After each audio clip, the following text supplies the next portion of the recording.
बच्चे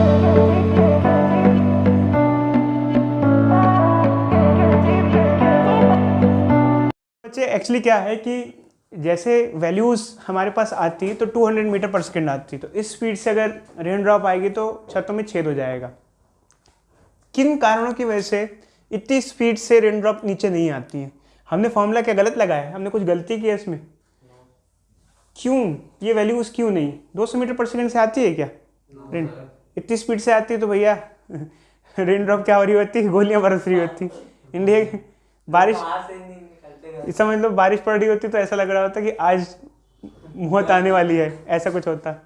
तो ऐसा क्या है बच्चे, क्या हमने फॉर्मूला लगाया है गलत लगाया है? क्या कारण है, क्या क्या कारण है? सर ये सर जो है सर, जब ड्रॉप नीचे आती ना तो सर उसके अपोजिट जो है सर एक फोर्स भी लगता है सर। देखो बच्चे एक्चुअली क्या होता है, हमने यहाँ पर एक टर्म को इंक्लूड नहीं किया जिसे कहते हैं फ्लूइड फ्रिक्शन। हमको वो भी इंक्लूड करना चाहिए। हम आम तौर पे जब हम लोग फोर्थ चैप्टर पढ़ते हैं, थर्ड चैप्टर पढ़ते हैं, जो भी है स्टार्टिंग के मोशन के चैप्टर पढ़ते हैं, तो हम v² - u² = 2s खुल के लगाते हैं फॉर्मूला। क्या ये फॉर्मूला सच में नॉर्मली लगाया जा सकता है? देखो चाहिए फॉर्मूला कम दूरी के लिए तो इजीली लगाया जा सकता है, बट ज़्यादा दूरी में ये फॉर्मूला इतना वैलिड नहीं होता है। कारण क्या होता है, जब कोई बॉडी फ्लूइड में चलती है तो उस पर फ्लूइड फ्रिक्शन लगता है। क्या लगता है बच्चों? Fluid friction. तो इसका मतलब हमको जब वो पढ़ाते थे गलत पढ़ाते थे, ऐसा नहीं है बच्चों। कारण क्या है, अब आप एक चीज़ देखना, ये जो v² - u² = 2s वाले फॉर्मूला है, इसके जो क्वेश्चन न्यूमेरिकल हमने दिए थे ये बहुत ज़्यादा दूरी के नहीं दिए थे। तो ऐसा नहीं कि बहुत ज़्यादा दूरी के दे रहे हो, यहाँ बॉडी काफ़ी दूर से आ रही है। और एक्चुअल में सच में ये फॉर्मूला प्रॉपरली वैलिड नहीं है, क्योंकि इसमें एक लिमिटेशन है। जब हम ये फॉर्मूला लगाते हैं तो हम लोग फ्लूइड फ्रिक्शन को इंक्लूड नहीं करते हैं, जो कि एग्जिस्ट करता है। एक्चुअल में फ्लूइड का फ्रिक्शन, जब कोई बॉडी हवा में चलती है तो उस पर फ्रिक्शन भी तो लगता है, इसमें एयर फ्रिक्शन हम लोग कंसिडर नहीं करते हैं और एक्चुअल में लगता है। बट देखो रियल लाइफ सिचुएशन में जैसे रेन ड्रॉप हो रही है हवा, या फिर कोई बॉल ही अगर आप बुर्ज खलीफा से कोई सामान आप छोड़ रहे हो तो क्या उसकी स्पीड नीचे बढ़ती जाएगी? रियल लाइफ में ऐसा नहीं होता है। रियल लाइफ में थोड़े सिनेरियो क्या होते हैं, डिफरेंट होते हैं। बोलो अच्छा। सर जैसे कोई बंदा सा पैराग्लाइड ऊपर से वो करता है पैराड्रॉप, तो उस केस में क्या होगा? देखो बच्चे पैराड्रॉप का ना कॉन्सेप्ट थोड़ा अलग होता है, उस पर ना कुछ और फिजिक्स के फिनोमेना आ जाते हैं। बट अभी हम देख रहे हैं कि कोई बॉडी को डायरेक्टली छोड़ दिया जाए। जैसे मान लो बुर्ज खलीफा पे जाके मैंने कोई बॉल को छोड़ दिया, तो क्या नीचे आते हैं तो इसकी स्पीड बढ़ती ही जाएगी, क्योंकि आमतौर पर v² - u² = 2s फॉर्मूले के हिसाब से तो किसी भी चीज़ की स्पीड बढ़ती ही जानी चाहिए। बट क्या सच में ऐसा होता है? सच में ऐसा नहीं होता है। फिर सच में होता क्या है? फिर सच में एक्चुअली क्या होता है बच्चे, जब कोई बॉडी नीचे आ रही होती है तो उस पर क्या क्या फोर्स लग रहे होते हैं, ये मेन बात है। अगर एक बॉडी नीचे आ रही होती है, जैसे बॉडी नीचे गिर रही है और आसपास फ्लूइड है, चाहे एयर मान लो, आमतौर पे हमारे आसपास क्या होती है? एयर है। तो एक तो उसका वेट लग रहा होता है जो उसको नीचे की तरफ खींच रहा होता है, जिसकी वजह से वो बॉडी नीचे आ रही होती है। बट उस पर एक विस्कस फोर्स लगता है, स्ट्रोक्स लो वाला, 6 pi eta are, fluid friction लगता है, जो कि उसको क्या कर रहा होता है? रोक रहा होता है। आपने देखा होगा, हम कहते हैं आसमान से वो आ रहे हैं गिरने के, कहते हैं क्या कहते हैं उसको? एस्ट्रॉइड्स या मीटरॉइड्स वगैरह। जो मीटरॉइड्स आसमान से होते हैं, मीटरॉइड्स जो एस्ट्रॉइड होते हैं तो शायद चक्कर लगा रहे होते हैं उसका एस्ट्रॉइड। तो मान लो गिर रहे हैं, तो गिरते गिरते उनकी स्पीड बढ़ जाती है, बर्न होने लग जाते हैं, जो भी होते हैं। तो देखो इससे एक्चुअली क्या होता है कि एक तो वेट लगता है, ऊपर से विस्कस फोर्स लगता है, एक और फोर्स लगता है, इसे बाइंड फोर्स कहते हैं। बाइंड फोर्स, इसके बारे में देखो बच्चे हम थोड़ा सा आपको बताएंगे आपको, बस बाइंड फोर्स बहुत कम होता है। बाइंड फोर्स क्या होता है मैं आपको बताते हैं, मैंने आपको बताया था, कोई भी बॉडी जब किसी फ्लूइड में होती है तो उस पर एक अपवर्ड फोर्स लगता है, उसे कहते हैं बाइंड फोर्स। हम पे अभी भी एयर बाइंड फोर्स लगा रही है, हम पानी में जाएंगे तो हल्के हो जाते हैं। क्यों? क्योंकि पानी में हम पे वाटर क्या लगाता है? बाइंड फोर्स लगाता है। तो बाइंड फोर्स भी लगता है। तो इन सब फोर्सेस की वजह से हम पे, मतलब हम जितनी स्पीड से नीचे आ रहे हैं उतनी से नहीं आते हैं एक्चुअल में। तो रेन ड्रॉप एक्चुअल में 200 मीटर पर सेकेंड की स्पीड अचीव नहीं कर पाती है। देखो जो होता क्या है, जब एक बॉडी गिरना चालू होती है तो यहाँ पे हमारे पास 3 फोर्सेस हैं। पहले तो देखते हैं फोर्स कौन कौन से। पहला weight, mg, weight of body. दूसरा फोर्स है हमारे पास यहाँ पर बाइंड फोर्स, जो कि खैर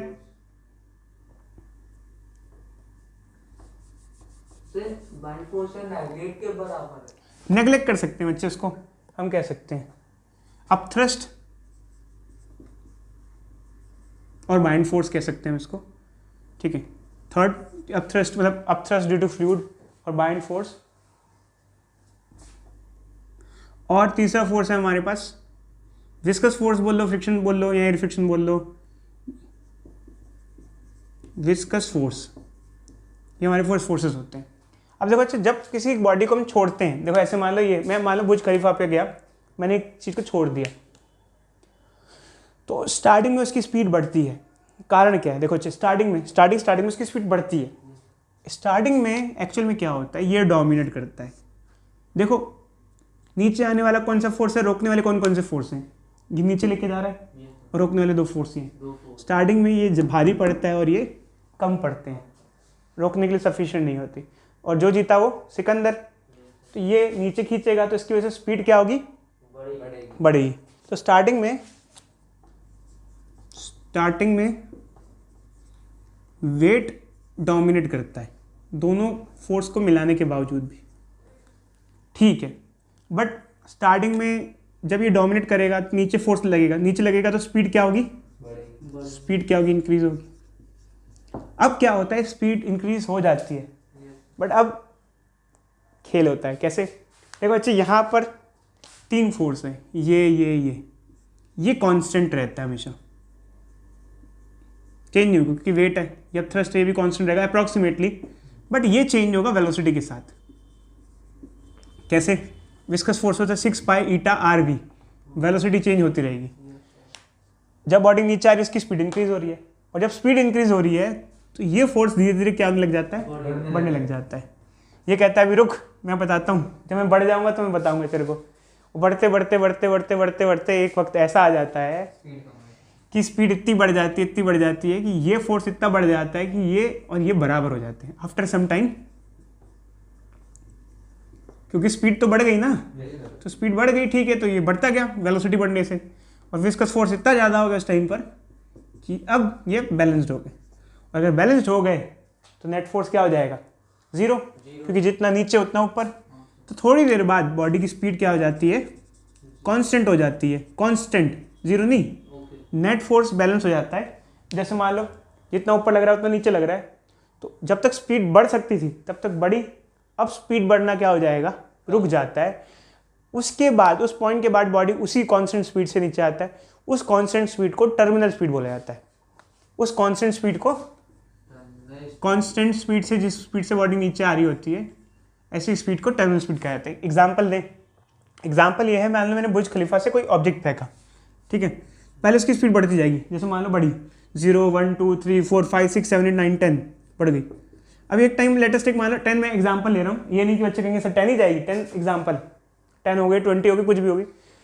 जब तक ये सिनेरियो रहता है तब तक बढ़ती रहती है, और जब वेलोसिटी बढ़ती जाती है एक टाइम आएगा जब वेलोसिटी बढ़ते बढ़ते विस्कस फोर्स इतना बढ़ जाएगा कि इसको बैलेंस कर देगा, तो ये बराबर हो जाएगा, और ये बराबर हो जाएगा तब वेलोसिटी बढ़ना बंद हो जाएगा। फिर बॉडी उसी स्पीड से, जैसे मान लो आप मैक्सिमम इसने इतनी गेन कर ली, मान लो लेटेस्ट इसकी टर्मिनल वेलोसिटी इतनी, मैक्सिमम इतनी गेन, अब उसी स्पीड से नीचे आएगा, उसके बाद स्पीड चेंज नहीं होगी। समझे बच्चे, थियोरेटिकली कोई स्पीड चेंज नहीं होगी, मतलब उसी स्पीड से बॉडी नीचे आएगी। तो रेन ड्रॉप भी यही होती है बच्चे, जब रेन ड्रॉप नीचे आ रही होती है पहले उसकी स्पीड बढ़ रही होती है, बढ़ती है, बट उसके बाद वो एक कांस्टेंट स्पीड अचीव कर लेती है। ऐसी स्पीड को हम क्या कहते हैं, terminal speed and terminal velocity. तो इसका मतलब ये है कि अगर हम किसी एक बॉडी को ऊपर से नीचे फेंकें तो पहले हमको लगता था कि उसकी स्पीड बढ़ती जाएगी नीचे आते आते, जैसे हम साइंस में कहते हैं, बट एक्चुअल में ऐसा नहीं होता है। ऐसा होता है कि उसकी स्पीड बढ़ेगी तो सही, बट एक टाइम बाद वो क्या हो जाएगी, कांस्टेंट हो जाएगी, उस स्पीड से वो ज़्यादा नहीं होगी किसी भी हालत में। और अगर आपसे कोई ग्राफ कहे कि ग्राफ ड्रॉ करके दिखाओ, तो देखो बच्चे ऐसा ग्राफ आता है, इसका वेलोसिटी टाइम ग्राफ ऐसे आता है। इसमें ध्यान रखना बच्चे, realistic situation, real life situation में ऐसा होता है। थ्योरेटिकली तो आपको कोई बोले, जैसे 9th क्लास में बच्चों को ये पढ़ाते थे कि जैसे बॉडी गिरती जाएगी उसकी स्पीड बढ़ती जाएगी, बट थियोरेटिकली ऐसा नहीं होता है। थियोरेटिकली बढ़ते एक बार क्या हो जाती है, उसकी स्पीड फिक्स्ड हो जाती है ऐसे। बच्चे नहीं मानते तो मैंने रेन ड्रॉप का एग्जांपल दे दिया, और ये इसकी मैक्सिमम स्पीड है जिसे कहते हैं टर्मिनल स्पीड।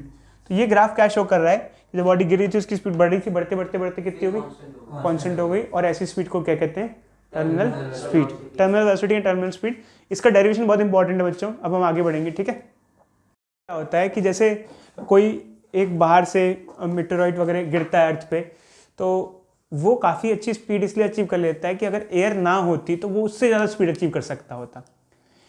जैसे मान लो मार्स पे अगर हम लोग कहते हैं, एलन मस्क कहता है मार्स पे घर बनाएंगे, तो मार्स पे अगर घर बना भी ले तो मार्स का दिक्कत ये है कि मार्स का ग्रेविटेशन फोर्स बहुत कम है। ग्रेविटेशन फोर्स बहुत कम होने की वजह से वहाँ पर एटमॉस्फेयर थिन है। अर्थ का एटमॉस्फेयर काफ़ी डेंस है बच्चे, ये बात समझो। डेंस कैसे है? काफ़ी, अगर आप पहाड़ पे चले जाओ, काफ़ी ऊंचा भी चले जाओ तो इतनी एयर काफ़ी अच्छी खासी होती है, बट मार्स का एटमॉस्फेयर थिन है। मान लो हमने एक कमरा भी बना लिया मार्स पे, उसमें पेड़ भी उगा लिए, खाने पीने का भी जुगाड़ कर लिया, सब चीज़ का कुछ जुगाड़ हो भी गया, तो भी हमें कुछ कुछ दिक्कतें फेस करनी पड़ेंगी, जिसमें से एक दिक्कत ये है कि वहाँ का एटमॉस्फेयर इतना थिन है कि वहाँ अगर कोई चीज़ बाहर से आउटर स्पेस से आई तो गड्ढा कर देगी सीधे सीधे और भूकंप सा आ जाएगा उससे, क्योंकि वहाँ का एटमॉस्फेयर उसको रोक नहीं पाता है। और देखो बच्चे ध्यान से सुनना, जब हम लोग टर्मिनल वेलोसिटी का एक्सप्रेशन निकालेंगे तो हम ये देखेंगे कोई एक बॉडी जब नीचे आ रही है उसकी स्पीड मैक्सिमम कितनी होगी, ये कई सारे पैरामीटर्स पे डिपेंड करता है। ये नहीं कि मतलब बॉडी के रेडियस पे डिपेंड करेगा, बॉडी की डेंसिटी पे डिपेंड करेगा। हल्की चीज़ आएगी तो क्या होगा, भारी डेंसिटी की चीज़ आएगी तो अलग वेलोसिटी होगी। तो ये मत सोचना कि सेम चीज़ हर चीज़ से गिर रही है तो सेम ही स्पीड अचीव करेगी। सभी चीज़ का नेचर क्या होगा, अलग अलग। तो अभी हम आपको एक्सप्रेशन डिराइव करते हैं तो बताते हैं, ठीक है बच्चों। एक्चुअली क्या है कि टर्मिनल वेलोसिटी को हम डिराइव करते हैं, तो जैसे कि मैंने अभी आपको थोड़ी देर पहले बताया कि कुछ देर बाद जब बॉडी ड्रॉप होती है तो ये फोर्स, ये और इन दोनों का एडिशन बैलेंस हो जाता है, मतलब mg इज इक्वल टू क्या हो जाता है, viscous force plus bind force. तो इस एक्सप्रेशन की हेल्प से हम टर्मिनल वेलोसिटी की वैल्यू निकालेंगे। तो mg तो वेट हो गया बच्चे, mg। विस्कस फोर्स क्या होता है, 6 पाई ईटा RVT। RVT के नीचे क्या लिखा है, वेलोसिटी के नीचे t क्यों लिखा है, क्योंकि इसको हम क्या है, टर्मिनल वेलोसिटी बच्चे, क्योंकि इसको हम कह रहे हैं, ये हम बता देते हैं, टर्मिनल वेलोसिटी।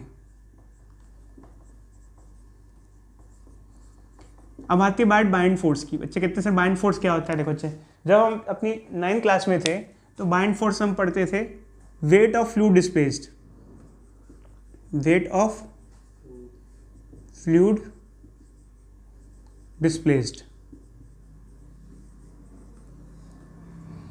फ्लूइड का वेट क्या होगा, mg, m is mass of fluid into g, weight होता है mg, ठीक है अच्छे। तो अब इसको एलेबोरेट करते हैं। ये मास देखो अच्छे, डेंसिटी होता है मास बाय वॉल्यूम। मास को क्या लिख सकते हैं, डेंसिटी इनटू वॉल्यूम। अब देखो अच्छा, हमने ये जो बॉल ली है इसकी शेप कैसी है, बोलो शेप कैसी है इसकी, स्फेरिकल। स्फेयर की वॉल्यूम क्या होती है, बोलो 4/3 पाई आर क्यूब। इसको हम ऐसे लिख सकते हैं, ठीक है। बट ये डेंसिटी ऑफ ऑब्जेक्ट हो गया, क्योंकि ये ऑब्जेक्ट है ना, ये गिर रहा है, इसको हमने ले लिया डेंसिटी ऑफ ऑब्जेक्ट। यहाँ पर दो डेंसिटीज होती हैं बच्चों, एक जो ऑब्जेक्ट जो गिर रहा है और एक उसके आसपास जो सराउंडिंग का फ्लूइड है, उसको कहते हैं डेंसिटी ऑफ फ्लूइड। ये डेंसिटी ऑफ ऑब्जेक्ट और rho F is density of fluid. अब मैं इसको ना लिख नहीं रहा कुछ भी सबस्क्रिप्ट में, क्योंकि एक्चुअली क्या है, देखो बच्चे ओ और एफ बच्चे अपने आप ही से समझें, क्योंकि एफ फॉर फ्लूइड और फॉर ऑब्जेक्ट। तो इसकी वैल्यू इसको हम पुट कर देते हैं। अब यहाँ पर इधर देखो बच्चे, बाद में लिख लेना, मैं आपको टाइम दे दूंगा, इसे अच्छे से देख लो, बहुत इंपॉर्टेंट डेरिवेशन है। तो मास की जगह ये पूरा आ गया, ये मास की जगह ये वैल्यू आ गई, जी की जगह जी आ गया। 6 पाई ईटा आर को हम रेडियस कहते हैं, तो रेडियस कैपिटल ले लेते हैं बच्चे, क्योंकि हमने यहाँ रेडियस इसका कैपिटल लिखा है तो यहाँ पे भी कैपिटल ही लिख देते हैं, ठीक है। मास of fluid displaced, mass of fluid क्या होगा, डेंसिटी ऑफ फ्लूइड, मास क्या होता है, density into volume, density of fluid into volume. अब देखो बच्चे, मास होता है डेंसिटी इनटू वॉल्यूम। अब जब हम बाइंड फोर्स की बात करते हैं तो वॉल्यूम किसकी लेते हैं, देखो बच्चे एक्चुअली क्या होता है, अगर हम मान लो एक कंटेनर में किसी बॉल को डालें तो उस पर कितना बाइंड फोर्स लगेगा, ये डिपेंड करता है वो बॉल कितनी डूबी हुई है। अगर वो बॉल पूरी डूबी हुई है तो वॉल्यूम पूरी लेंगे, अगर वो बॉल आधी डूबी हुई है तो वॉल्यूम क्या लेंगे, आधी लेंगे बाइंड फोर्स निकालने में। बट एक्चुअली क्या है कि जब अगर हम बात करें बॉल है, ये एयर में चल रही है, तो ये कम्प्लीटली एयर के अंदर है, तो वॉल्यूम भी कम्प्लीटली इस बॉल की लेंगे और लगाएंगे।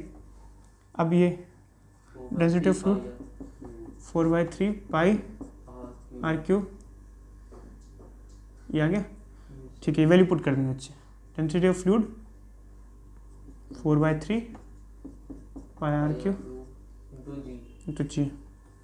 ठीक है, तो एक काम करते हैं बच्चे, हमको क्या निकालना है इसमें, ये वी टी भी है ना, ये we T R V T. ठीक है, तो हमको एक काम करना है बच्चों, एक काम करना है, पहले तो इसको उठा करके इस साइड ले आते हैं और इसमें बहुत सारी चीज़ें कॉमन आ जाएंगी। क्या हो जाएगा, density of object minus density of fluid क्या हो जाएगा, 4/3 pi cube G is equal to क्या आ जाएगा, 6 pi eta R V T, ये आ जाएगा। ठीक है, अब काटेंगे बच्चे क्या क्या, रेडियस, सॉरी ये रेडियस मैंने फिर से स्मॉल लिख दिया, आर से एक आर कैंसिल हो जाएगा, आर स्क्वायर हो जाएगा, और कुछ कट रहा है, अच्छा पाई से पाई कट गया। अब हमें वी टी निकालना है, वी टी, तो बाकी को उधर भेज दो, तो मैं वी टी लिख देता हूँ, वी टी क्या हो जाएगा 4/3 6 नीचे आ जाएगा, 6 नीचे आ जाएगा, डेंसिटी ऑफ फ्लूइड 6 नीचे आ जाएगा, ईटा नीचे आ जाएगा, आर स्क्वायर ऊपर हो जाएगा। ठीक है अच्छे, ऐसे देख के लिख दिया मैंने। इसको थोड़ा सिंप्लीफाई कर लेते हैं, रीअरेंज कर लेते हैं, थोड़ा दिखने में सही हो जाएगा। ये कट जाएगा 2 से, 2 2 4, 2 3 6। वी टी क्या हो जाएगा आखिर में 2/9 density of object minus density of fluid R square, eta भी तो था, हाँ ईटा नीचे। कुछ और बचा बच्चे, कुछ और बचा क्या देखने के बाद पक्का चेक कर लो मेरे को, नीचे और कुछ तो नहीं है यहाँ पे। ये फॉर्मूला आ गया अच्छा हमारे पास टर्मिनल वेलोसिटी का। अब आप कहोगे सर टर्मिनल वेलोसिटी किस फैक्टर पर डिपेंड कर रही है, देखो एक तो बॉडी के रेडियस पे डिपेंड कर रही है, साइज पे भी डिपेंड करती है। मतलब जैसे मान लो 2 बॉल्स हैं, एक का रेडियस ज़्यादा होगा एक का कम होगा, दोनों को गिराएं तो दोनों सेम स्पीड से वापस नहीं आएंगी, स्पीड अलग अलग होगी। दूसरा उनकी डेंसिटी ऑफ ऑब्जेक्ट पे डिपेंड करती है कितना भारी है। तो इसका मतलब आप कॉटन का बॉल बनाओ, वो गिराओ, और आयरन की बॉल गिराओ, दोनों सेम स्पीड अचीव नहीं करेंगे, अलग अलग करेंगे। तो बहुत सारे फैक्टर्स पे डिपेंड करता है, मतलब ये नहीं कि सेम हाइट से आप गिराओगे तो दोनों सेम स्पीड अचीव करेंगी, अलग अलग स्पीड अचीव कर सकती है। जैसे हम कहते हैं कि ऊपर आउटर स्पेस से कोई चीज़ आ रही होती है तो वो बहुत तेज़ी से नीचे आती है, क्योंकि उसका डेंसिटी बहुत ज़्यादा होता है ना यार, मीटेरॉइड्स वगैरह होते हैं उनकी डेंसिटी बहुत हाई होती है। कॉटन के बने हुए होते तो इतनी स्पीड अचीव नहीं करते, समझे बच्चे। तो ये समझ में, ये बच्चे यही फ़र्क है इन चीज़ों में कि वो डिपेंड करता है कई सारी, जो फ्लूइड है उस पर भी डिपेंड करता है, तो कई सारे फैक्टर पर डिपेंड करता है, समझे नहीं समझे। चलो बच्चे इसको थोड़ा सिंप्लीफाई कर लेते हैं और टर्मिनल वेलोसिटी में निकालने इसको नीचे ले आते हैं। वी टी क्या हो जाएगा, density of object minus density of fluid R square G 6 eta काट दो इसको, 2 आ जाएगा 3 आ जाएगा, ये आ जाएगा 2/9 density of object minus density of fluid R square G eta, ये आ जाएगा।